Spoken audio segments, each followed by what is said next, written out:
Shalom saudara dalam Tuhan. Saudara, Ustadz Kainama mengatakan bahwa Yesus bukan Tuhan. Dan klaimnya itu dijawab oleh Bapak Bambang Nursena secara tidak langsung dalam videonya.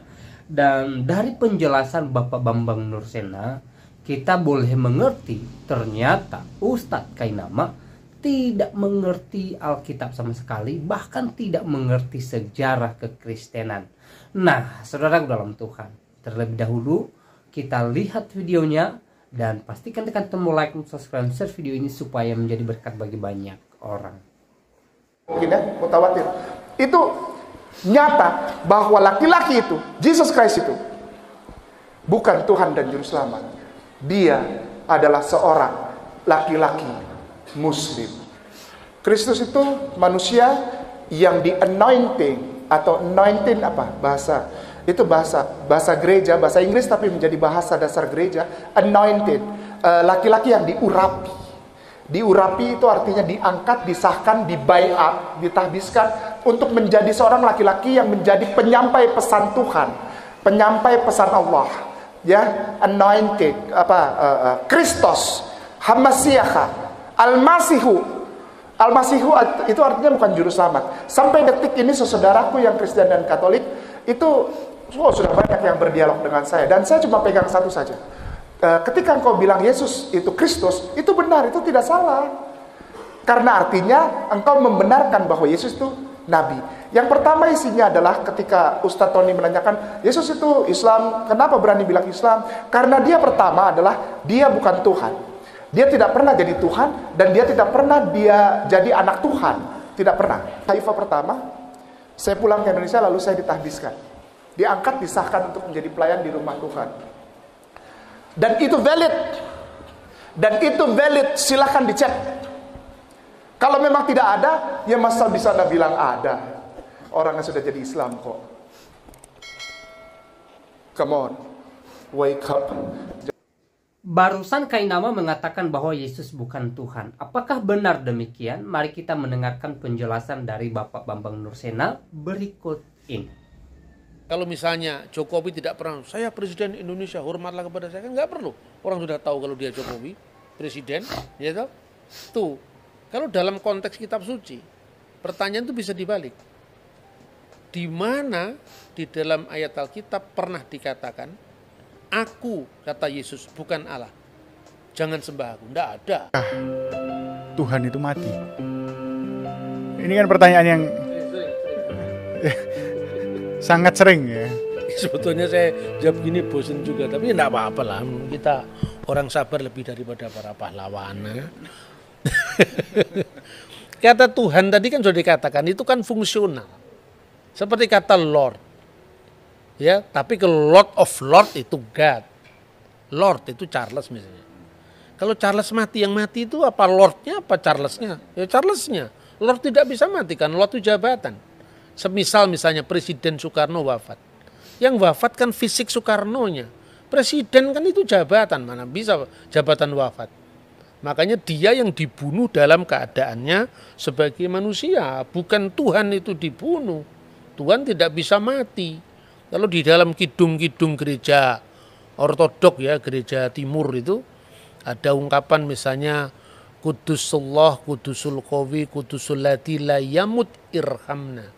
Kuduslah engkau ya Allah, kuduslah engkau yang maha kuasa. Kudusu ayyuhal qawi, Kudusul Lati la yamut irhamna. Kuduslah engkau yang tak berkematian. Ya, kasihanilah kami. Tapi ada rumusan yang berasal dari gereja-gereja non-Kalsedonian yang berbunyi ya, Kudusulillah kudusulil qawi kudus, Kudusulillahi la yamut irhamna, Kudusun Kudusun ya man sulibta anirhamna. Kuduslah engkau ya Allah, kuduslah engkau yang maha kuasa, kuduslah engkau yang tak berkematian, yang disalibkan bagi kami, kasihanilah kami. Jadi Yesus itu tidak bisa mati sebagai firman Allah. Tetapi disalibkan bagi kami dalam kemanusiaannya. Itu ayatnya clear sekali kok. Dan dalam keadaannya sebagai manusia dia telah taat, bahkan taat sampai mati, bahkan mati di kayu salib. Yang mati di kayu salib itu dalam keadaannya sebagai manusia.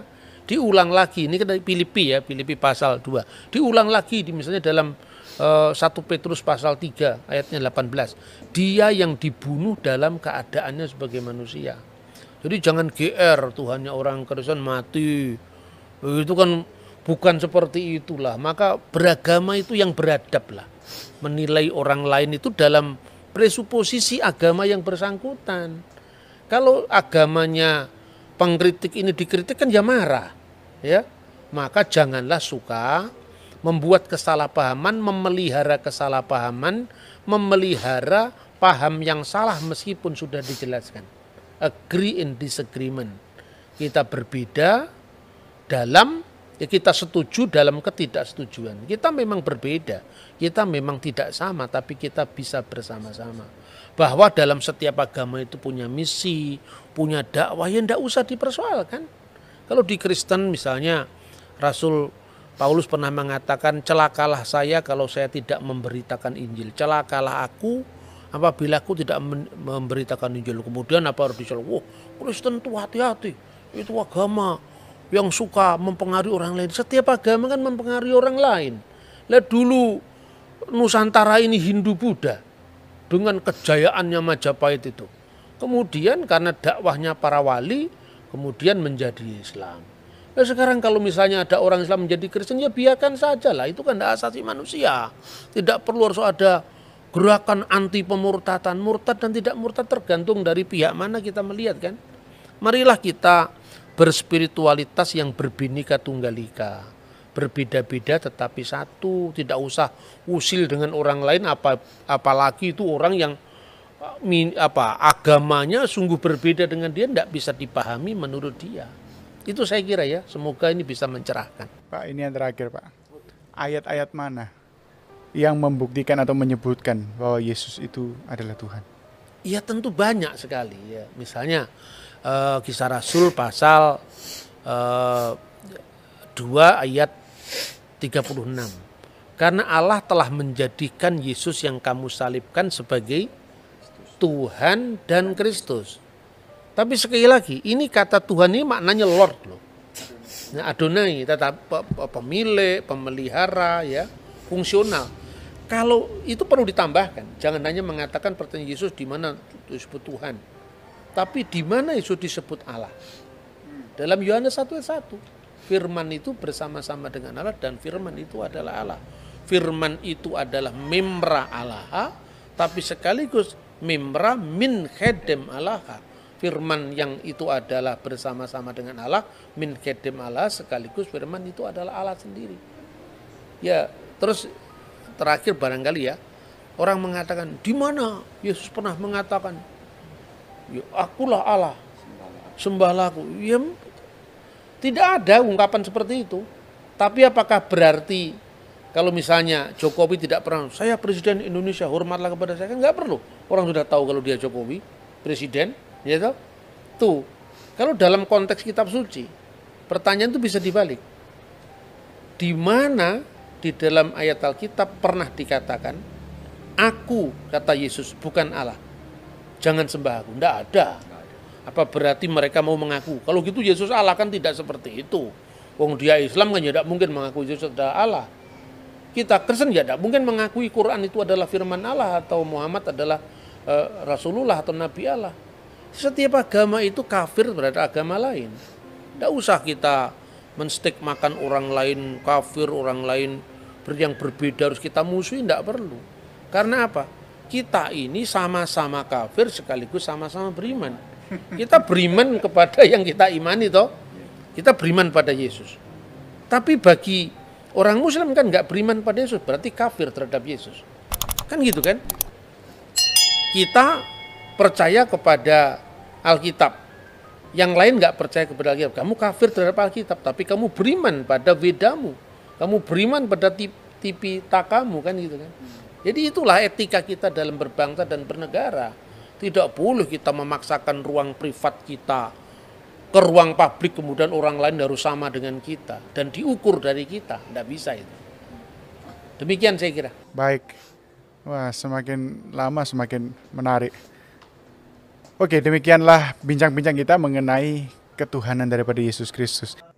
Berikut penjelasan Bapak Bambang Nursena tentang Yesus bukan hanya sekedar nabi, tetapi dia adalah Tuhan. Shalom Pak Bambang, saya mau izin bertanya. Yesus itu Tuhan atau nabi? Mohon pencerahannya. Nabi itu menurut agama apa dulu? Pertanyaannya gitu. Kalau nabi menurut agama Islam misalnya ya, seorang yang menerima wahyu Tuhan tidak wajib menyampaikannya kepada umat. Kalau Rasul, seorang menerima wahyu dan wajib menyampaikannya kepada umat. Itu kan Islam. Di dalam Kristen, nabi itu berkaitan dengan kata pengkabar atau haroeh, pelihat.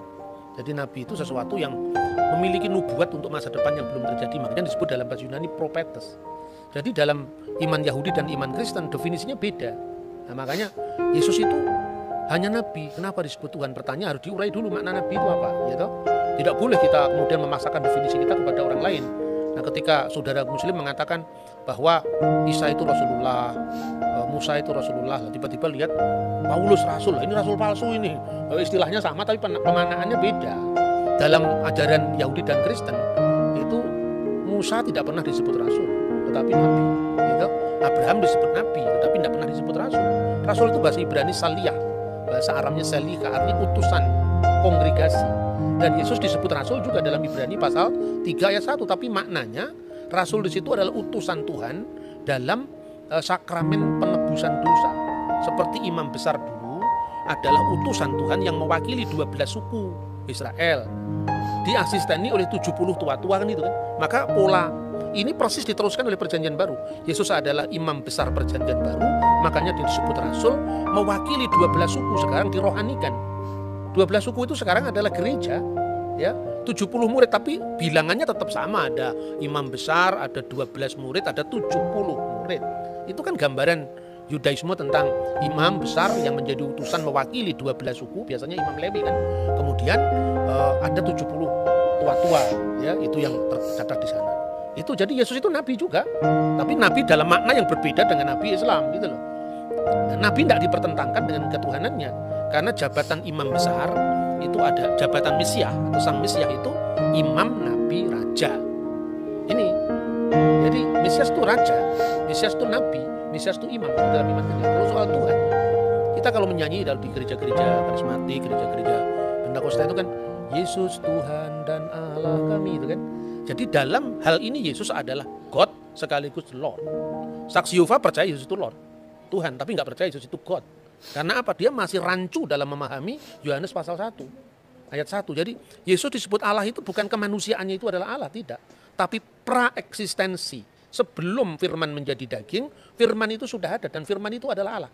Jadi dalam wujud ilahinya, dalam kodrat ilahinya firman itu adalah Allah. Kemanusiaannya tentu baru ada telah dilahirkan Bunda Maria kan. Nah, dalam tugas kemesiasannya itu, maka Yesus disebut Tuhan. Tuhan itu Lord. Dari mana teksnya? Kalau kita membaca misalnya di dalam Injil Markus ya, pasal 12 ayat 29 dan seterusnya, itu jelas ketika Yesus ditanya hukum apa yang paling utama dari segala hukum yang ada. Misvah Harishona. Itu yang pertama, Shema Yisrael Adonai Elohenu Adonai Echad. Shema Yisrael Adonai Elohenu Adonai Echad. Dengarkanlah wahai Israel, Tuhan Allah kita, Tuhan itu esa. Itu yang menunjuk kepada Godhead, keilahian, divine of Jesus Christ. Tapi kalau kita membaca ayat-ayat selanjutnya misalnya di dalam pasal 12 mulai dari ayat 30 berapa ini? 37 38 ya. Pada suatu kali ketika Yesus mengajar di Bait Allah, ia berkata, bagaimana ahli-ahli Taurat dapat mengatakan bahwa Mesias adalah anak Daud? Daud sendiri oleh pimpinan Roh Kudus berkata, Tuhan telah berfirman kepada Tuanku, duduklah di sebelah kananku sampai musuh-musuhmu kutaruh di bawah kakimu. Daud sendiri menyebut dia tuannya. Bagaimana mungkin ia anaknya pula? Orang yang besar jumlahnya mendengarkan dia dengan penuh minat. Jadi Yesus itu anak Daud, betul. Secara daging. Makanya Injil Matius diawali dari inilah silsilah Yesus Kristus, the book generation, ya, Sefer Toledot Yesua HaMasiah. Buku generasi, buku silsilah Yesus Kristus ben David, anaknya Daud ben Abraham. Jadi secara daging dia anaknya Daud karena dia keturunan Daud. Itulah yang merujuk pada kemanusiaan Yesus Kristus. Makanya orang banyak itu kan kaget. Loh katanya di Mazmur kan dikatakan dia adalah Tuan, Adoni, Tuanku. Bagaimana dia disebut tuannya Daud sekaligus anaknya Daud? Coba kita baca Mazmur ya Tehillim 110 kita baca di sana. Ayat 1 dulu, ayat 1 dulu. Ya, Mazmur Mesianik betul. Le David Mismor, Neum Adonai Ladoni, Sef Lemini Ad Asit Oyeveha, Hadom Relak Leha, menjadi tumpuan kakimu. Jadi kalau di sini diterjemahkan secara bebas begini, Mazmur Daud, Tuhan mendeklarasikan kepada Tuanku, duduk di sebelah kananku, sampai ku buat musuh-musuhmu menjadi tumpuan kakimu. Nah, itu yang menarik adalah permainan kata kalau di bahasa Indonesia, Tuhan dengan huruf besar karena itu menerjemahkan YHWH. Sedangkan yang satu adalah Ladoni, Tuan, benar-benar Tuan. Nah, Tuhan itu Tuan di atas segala Tuan. Gitu. Nah, yang menarik di sini yang ayat keempat kali ya Pak. Ini tentang keimaman. Nisba Adonai, Velo Yinahem, Ata Kohen Leolam, Al Dibarti Malkisedek. Jadi Tuhan bersumpah dan dia tidak menyesal. Engkau adalah imam. Imam tapi menurut apa? Imam yang kekal menurut perkataan Melkisedek. Nah itu keimamannya Yesus, bukan imam berarti dalam dia harus keturunan Lewi, bukan.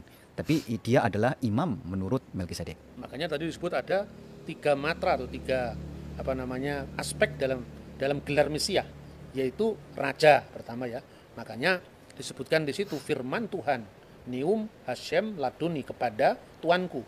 Nah, dalam bahasa Indonesia tadi betul dikatakan Mas Edward bahwa kalau Anda membaca bukunya Muhammad Yamin, Kamus Melayu abad 18-19 itu Tuan segala Tuan, itu Tuhan. Jadi huruf H di sini menekankan ketuanan di atas ketuanan. Jadi penguasa segala penguasa. Dalam makna ini Yesus disebut Tuhan. Duduklah kamu di sebelah kananku. Apa konteksnya? Bukan berarti ada 2 kursi, terus Allah di sebelah kiri, Yesus di sebelah kanan. Bukan seperti itu. Itu artinya apa? Ruang Maha Kudus, tempat Shekinah ilahi, artinya kehadiran ilahi, itu sebelah kanannya adalah istana Daud. Jadi artinya bahwa Mesias itu akan menjadi raja kekal menurut dinasti Daud selama-lamanya. Maka duduklah kamu Seflimini, duduklah kamu di sebelah Yamin, sebelah kananku, selama-lamanya. Itu aspek kerajaan ya. Pada saat orang Majus membawa persembahan itu ada 3. Emas, kemenyan, mur. Emas itu kerajaan, menyimbolkan tentang raja. Kemenyan itu tadi yang ayat 4. Engkau adalah imam besar menurut aturan Melkisedek. Artinya Melkisedek itu kan tidak berbapak, tidak beribu, tidak bersisilah. Bukan berarti dia tidak punya bapak sungguhan. Ini ungkapan dalam bahasa kitab suci dan sesuai dengan apa yang lazim saat itu. Kalau di sidang pengadilan, ibunya diketahui, tapi bapaknya sudah mati, tidak diketahui. Ibunya bernama Miriam, bapaknya tidak diketahui, tidak berbapak. Ya, apater, bukan artinya dia lahir dari batu, bukan seperti itu. Itu konteksnya ungkapan-ungkapan seperti ini kalau orang awam kan sulit ya. Makanya kalau tidak paham membaca Alkitab dalam bahasa bahasa terjemahan letterlock, seperti yang misalnya terjemahan baru, silakan membaca Alkitab bahasa Indonesia masa kini, yaitu namanya terjemahan dynamic equivalent translation. Jadi diterjemahkan sesuai dengan maknanya, bukan bentuk bahasanya. Itu menarik. Jadi yang pertama raja, yang kedua imam, lambangnya adalah kemenyan, dan mur itu lambang penderitaan.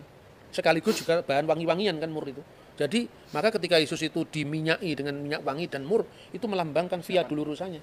Maka imam, nabi, raja. Nabi ini merujuk pada figur hamba Tuhan yang menderita yang dinubuatkan di dalam Yesaya pasal 53, Mazmur pasal 20-17.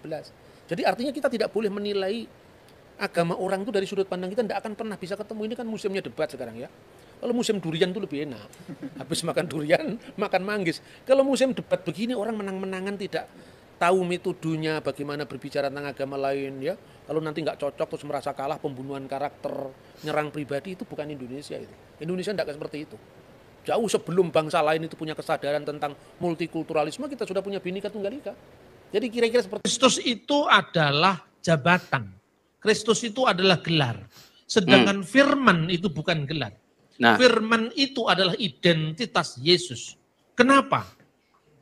Karena dalam Yohanes pasal 1, ayat 1, 2, dan 3. Di situ dikatakan begini, pada mulanya adalah firman. betul sekali. Firman itu bersama-sama dengan Allah, dan firman itu adalah Allah. Ayat 3 kemudian segala sesuatu dijadikan oleh Dia. Dia di sini siapa? Firman. Jadi segala sesuatu diciptakan atau dijadikan oleh firman. Dan tanpa Dia dan tanpa firman Allah itu tidak ada sesuatu pun yang jadi dari segala yang telah dijadikan. Betul sekali. Orang Islam juga percaya itu. Innama amruhu idza aroda sayan an yakullahu kun fayakun.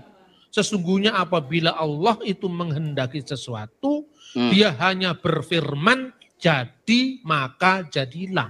Sepakat. Firman itulah olehnya Allah menciptakan laut, langit, bumi dan segala isinya ini. Kemanusiaan Yesus itu berdoa. Kemanusiaan Yesus bukan hanya lebih rendah dari Bapa. Bapa lebih besar daripada aku, kata Yesus. Tetapi untuk waktu yang singkat ketika menjadi manusia, braksuti untuk waktu yang singkat dalam bahasa Yunani. Braksuti artinya pada saat dia menjadi manusia. Waktu yang singkat ini dia dibuat lebih rendah dari malaikat-malaikat. Nah pada saat itulah Yesus berdoa. Dalam kemanusiaannya itulah Yesus mati. Yesus tidak bisa mati sebagai firman Allah. Kalau di dalam lagu-lagu pujian di gereja timur, gereja-gereja yang memakai bahasa Arab, itu ada kidung pujian begini. Kudusulillah, kudusulil kowi kudus. Kuduslah engkau ya Allah. Kuduslah engkau yang maha kuasa. Kudusulillahi la yamut irhamna. Kuduslah engkau yang tak berkematian. Yang disalibkan bagi kami. Kasihanilah kami. Tolong baca buku saya. Kalau yang saksi Yehova itu. Haruskah Anda percaya pada saksi-saksi Yehova? Tuntas itu. Saya tunjukkan dari naskah aslinya. Saya tunjukkan dari ayat-ayat yang dipelintir sama saksi Yehova. Termasuk Wahyu pasal 3:14 itu dipelintir sama dia. Dia menerjemahkan permulaan ciptaan, berarti itu ciptaan, kata saksi Yehova. Saya tulis di buku saya. Haruskah Anda percaya pada saksi-saksi Yehova? Itu karena reaksi terhadap tulisan mereka. Haruskah Anda percaya pada Allah Tritunggal? Dia jawab, harus bagi yang cerdas. Sing bodoh kaya kowe ora harus kan. Kowe ora ngerti. Ya. Perikop ini ya. Teman-teman sudah bisa menyaksikan ya bahwa memang Pendeta Bambang Nursena itu sudah mengungkapkan dengan begitu tegas dan begitu jelas ya tentang bagaimana Allah itu yang seringkali dipahami oleh Abdul, Yesus adalah ciptaan, dia bukan Tuhan gitu ya. Dan para Abdul apalagi percaya sama anak Tritunggal, dia nggak percaya dengan ketuhanan Yesus saja, begitu luar biasa dia menyanggahnya begitu ya. Jadi orang-orang percaya harus paham ya bahwa Yesus itu bukan ciptaan yang dibikin seperti Abdul itu. Tapi ya, Yesus itu lahir ke dunia apa sebagai penjelasan Bapak Bambang Nursena inkarnasi tentang dari Sang Bapa. Yesus. Dan beliau menjelaskan bahwa